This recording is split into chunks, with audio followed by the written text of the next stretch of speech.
Mom won't even remember the money. That's what my own daughter said about me. She whispered it to her husband in my kitchen, 3 feet from where I was standing behind the pantry door. They laughed together, easy and careless, like they were sharing a joke about the weather. But I heard every word. And that laugh, that cruel, casual laugh, woke something inside me I thought had gone quiet years ago. My name is Margaret Collins, but most people call me Maggie. I'm 71 years old, and I spent 38 years as a registered nurse at Baptist Memorial in Memphis. I've held the hands of dying strangers, delivered news no family wants to hear, and worked double shifts on Christmas Eve more times than I can count. I am not a woman who crumbles easily. But that afternoon, standing alone in my own kitchen with my daughter's mockery ringing in my ears, I felt something crack deep in my chest. Not my heart, my patience. Before I go any further, I want to know, where are you watching from tonight? Drop it in the comments, because I have a feeling some of you know exactly what this kind of betrayal feels like. The kind that comes wrapped in a hug and smells like family.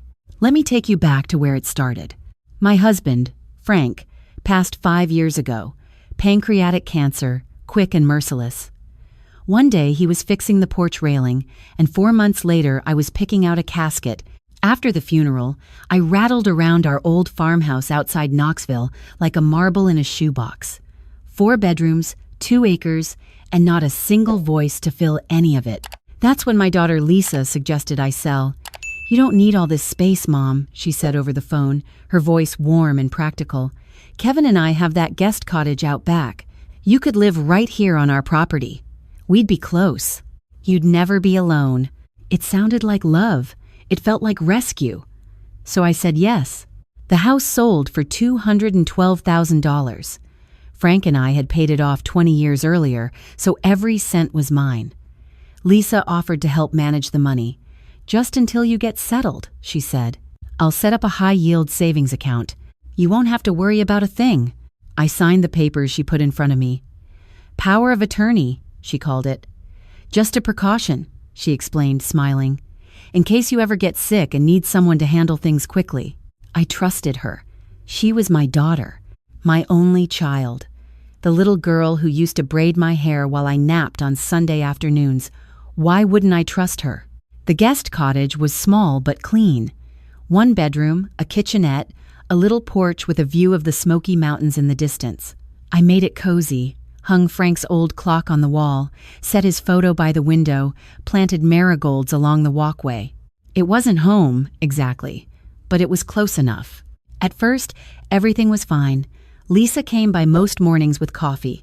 Kevin waved from the driveway on his way to work.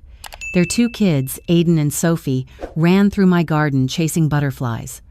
I felt useful, needed even, but slowly, things began to shift. Lisa started handling all my bills. "It's easier if everything goes through one account," she said. She changed my mailing address to the main house, so nothing gets lost. She set up auto pay for my phone, my insurance, my prescriptions. "You shouldn't have to think about any of this, Mom." Each time, I nodded. Each time, a small piece of my independence slipped away, quiet as sand through open fingers. Then the little things started. My monthly pension deposit, $2,400 from the State Nursing Retirement Fund, used to hit my account on the 1st of every month like clockwork. But when I asked Lisa about my balance one afternoon, she waved her hand. "It's all taken care of. You've got plenty." Plenty! That word should have comforted me. Instead, it made my stomach tighten. I asked to see a statement. She laughed lightly. "Mom, everything's paperless now. I can pull it up later if you really want." She never did. A few weeks passed. I noticed Kevin had a new truck in the driveway, a big one, the kind Frank would have called a show-off special. Lisa mentioned they were redoing the kitchen in the main house. Granite countertops, new appliances, a wine fridge. "Business must be good," I said carefully. "Kevin got a bonus," she replied without looking up from her phone. I didn't push it. But that night, lying in my little cottage bed, I stared at the ceiling and counted the things that didn't add up. The truck, the kitchen, the new furniture I'd seen delivered last Tuesday. Kevin worked as a mid-level claims adjuster at an insurance company. Bonuses in that line of work don't buy granite countertops and $60,000 trucks. I told myself I was being suspicious, ungrateful even. My daughter had taken me in, given me a home, kept me close to family. What kind of mother questions that?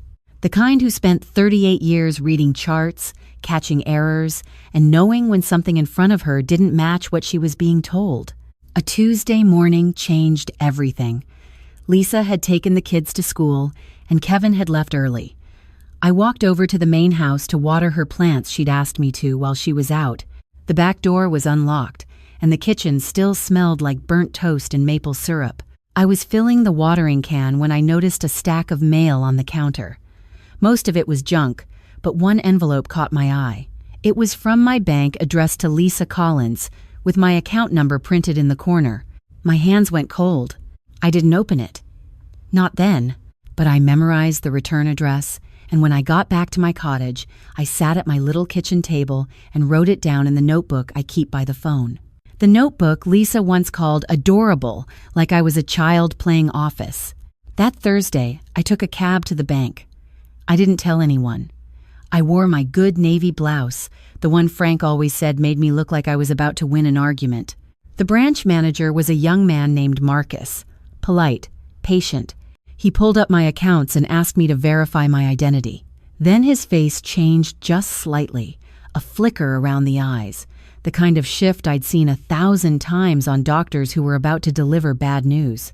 "Mrs. Collins," he said carefully, "it looks like there have been significant withdrawals from your savings over the past 18 months.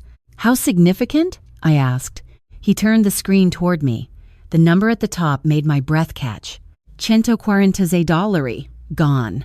My house money, my life savings, the fund Frank and I had built over 4 decades of early mornings, missed vacations, and careful budgeting. Nearly 3/4 of it had vanished. "Where did it go?" I whispered. He scrolled through the transactions. Transfers to a joint checking account I didn't recognize, payments to a mortgage company, a truck dealership, a kitchen renovation contractor, a credit card in Lisa's name. Every line was a knife. "There's also a power of attorney on file," Marcus added quietly. "It gives your daughter full access to manage, transfer, and withdraw funds on your behalf." I remembered the paper she'd put in front of me. Just a precaution. "Can you print all of this?" I asked, my voice steadier than I felt. He nodded and disappeared into the back. When he returned with a thick envelope of statements, his eyes were kind. "Mrs. Collins, if you believe any of this was done without your knowledge, there are steps we can take." "I know," I said. "I just need time." I took the cab home with the envelope pressed against my chest like a shield. When I walked into my cottage, I locked the door behind me, something I'd never done during the day before, and spread every page across the bed. Line by line, I read the story of my own robbery.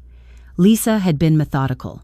She started small, $300 here, $500 there, grocery reimbursements that went to her personal account, utility payments routed through her credit card so she could pocket the cash back. Then it escalated. A $12,000 transfer for Kevin's truck down payment, $23,000 to a contractor, $8,500 to a credit card balance. Month after month, she'd been draining me dry while handing me coffee and calling me Mom. I sat on the edge of the bed for a long time after I finished reading. The room was quiet except for Frank's clock ticking on the wall. I looked at his photo by the window. "You always said she had my stubbornness," I whispered. "Turns out she got your poker face too." But Frank also taught me something else. Never make a decision when you're angry. Make it when you're ready. I wasn't ready yet, but I was getting there. The next morning, I called my niece, Donna. She's 34, a paralegal in Nashville, sharp as a scalpel and twice as precise. I hadn't talked to her in months. Lisa always seemed to steer me away from that side of the family. "Donna takes everything too seriously," she'd say. Now I understood why. "Aunt Maggie?" Donna sounded surprised. "Is everything okay?" "No, sweetheart," I said quietly. "It's not. And I need your help." I told her everything. She didn't interrupt once. When I finished, the silence on the line was heavy. "How much did she take?" Donna asked, her voice tight. 146,000. I heard her exhale. Aunt Maggie, that's not just theft. That's elder financial abuse. It's a felony in Tennessee. I know what it is, I said. I spent enough years in hospitals to recognize when someone's being taken advantage of. Donna drove to Knoxville the following weekend. She sat at my kitchen table with a yellow legal pad and went through every statement, every transfer, every date. She cross-referenced them with Lisa's social media posts, the new kitchen photos, the truck selfies Kevin posted, the vacation to Destin that Lisa had told me was paid for by Kevin's company. None of this was Kevin's money, Donna said flatly. It was yours. She helped me find an attorney, a woman named Patricia Holbrook, who specialized in elder law. Patricia was in her late 50s, silver-haired, and had a voice like someone who'd spent her career making courtrooms go quiet. Mrs. Collins, Patricia said during our first meeting, what your daughter did is textbook financial exploitation of a vulnerable adult. The power of attorney she had you sign gave her legal access, but she exceeded its scope. She used your funds for personal expenses without your knowledge or consent. That's not management, that's fraud. Can I get it back? I asked. We're going to try, she said. But first, we need to cut off the bleeding.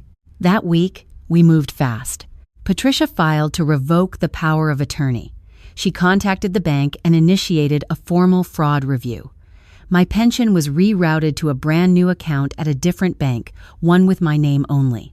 Every auto-pay Lisa had set up was canceled. Every digital permission she'd granted herself was stripped away. I also changed the locks on my cottage. The locksmith, a big man with gentle hands, didn't ask why. He just did the work and wished me a good evening. Then I waited. It took 4 days. Lisa showed up at my cottage on a Saturday afternoon, her face tight, her smile gone. Mom, something's wrong with the bank. I can't access anything. I know, I said calmly, standing in the doorway. What do you mean? You know? I mean, I went to the bank, Lisa. I saw everything. Her face changed. The mask she'd been wearing for 18 months slipped, and underneath it was something I didn't recognize, not guilt, not shame, but panic. The panic of someone caught, not someone sorry. Mom, you don't understand. I understand perfectly, I said. $146,000. My house money, your father's legacy, used for your kitchen, your husband's truck, your vacation, your credit cards. She opened her mouth, closed it, opened it again. We were going to pay it back. Kevin's been having a rough year. The company cut hours we just needed. You needed to ask, I said quietly. That's what family does. They ask. They don't take. You wouldn't have said yes, she snapped. And there it was, the truth, finally, raw and ugly. You're right, I replied. I wouldn't have, because it wasn't yours to take. Kevin's truck pulled into the driveway behind her. He stepped out, hands in his pockets, that sheepish look men wear when they know they've been part of something rotten. Maggie, listen, he started. It's Mrs. Collins, I corrected him. And you should know that my attorney has already filed a report with the district attorney's office. The bank has flagged every unauthorized transfer, and the power of attorney your wife had me sign has been revoked. Lisa's eyes went wide. You got a lawyer? I got my life back, I said. There's a difference.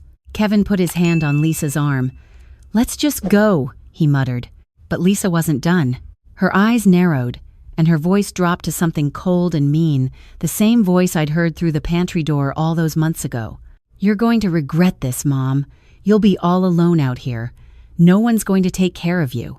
I looked at her for a long moment, this woman who had my mother's eyes and her father's chin, this woman I had rocked to sleep and driven to college and walked down the aisle, this woman who had stolen from me while smiling to my face. I've been alone since your father died, I said softly. The difference is, now I won't be lied to while I'm doing it. She turned and walked to the car. Kevin followed. Neither looked back. When the taillights disappeared down the road, I stood in the doorway and let the evening air wash over me. Crickets sang in the tall grass. The mountains were turning purple in the distance. My hands were steady. I went inside, locked the door, and made myself a cup of chamomile tea. I sat at the table where Donna and I had spread out those damning bank statements, and I drank it slowly, tasting every sip. It tasted like the beginning of something. The weeks that followed were not easy, but they were mine. Patricia negotiated a repayment agreement. Lisa and Kevin would return the full amount in structured installments or face criminal prosecution. They chose to pay. Kevin sold the truck. The kitchen renovation went on a payment plan. The destined vacation money would come back in monthly checks for the next 3 years. I didn't feel victorious. I felt something better, clear. Donna helped me find a small apartment in Knoxville, a 1-bedroom with big windows and a balcony that faced east. Every morning, sunlight poured in like honey, warming the floors and the old quilt I'd brought from the farmhouse. I hung Frank's clock in the living room and set his photo on the nightstand. Same spots, different home. But this time, the home was truly mine. I started volunteering at the senior center on Tuesdays and Thursdays, helping other older adults understand their bank statements, their bills, their rights. You'd be amazed, or maybe you wouldn't, how many people my age are quietly being drained by someone they trust. Read every line, I'd tell them. And if someone says you don't need to worry about it, that's exactly when you should. I reconnected with old friends from the hospital. We started a book club that met every other Wednesday at the library. We read mysteries mostly, I suppose. I developed a taste for uncovering the truth. One afternoon, my neighbor's granddaughter knocked on my door. She was 7, missing a front tooth, holding a spelling worksheet. "My grandma said you used to be a nurse," she said seriously. "Can nurses help with spelling?" I laughed, a real laugh, the kind I hadn't heard from myself in a long time. "Nurses can help with just about anything, sweetheart. Come on in." I helped her with her homework that day, and the next, and the one after that. Word spread. Soon I had 3 kids coming by after school, sitting at my kitchen table with juice boxes and pencils, working through fractions and sentence diagrams while I baked oatmeal cookies. Lisa called once, about 2 months after our last conversation.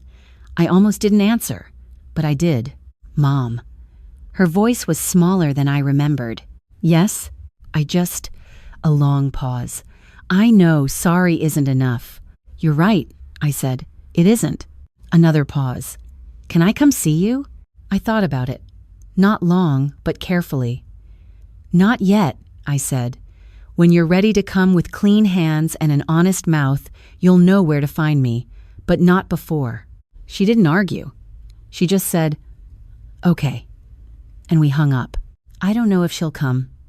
I don't know if the woman she became can find her way back to the girl I raised. But I know this, I can't rebuild that bridge for her. She has to bring her own lumber. Some evenings, I sit on my balcony with my tea and watch the sun drop behind the Smokies.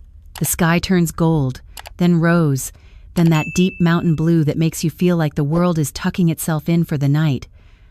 I think about Frank, about the life we built with our hands and our patience, about how close I came to losing all of it, not to strangers, but to the people I loved most.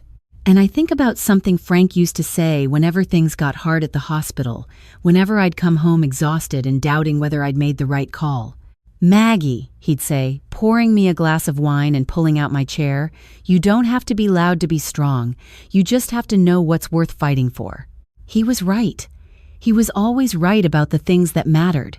They thought because I was old, I was finished.